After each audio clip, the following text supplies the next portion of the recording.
செய்து காவல் நிலையத்தை உட்கார வைத்திருப்பதாகவும் அவர்கள் மீது வழக்கு பதிவு செய்திருப்பதாகவும் நமது மாவட்ட செயலாளர் அவர்களிடத்திலே அந்த நடவடிக்கையை நாம் ஏற்று நடவடிக்கை பாதுகாத்திடு பாதுகாத்திடு பாதுகாத்திடு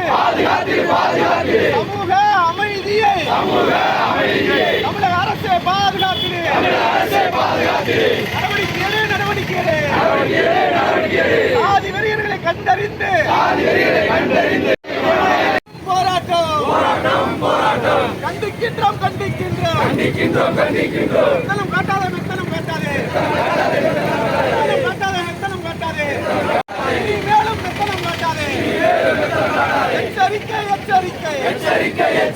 கடைசி எச்சரிக்கை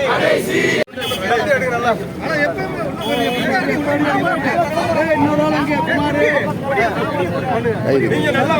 போராட்டம் பண்ணிருக்கணும்ல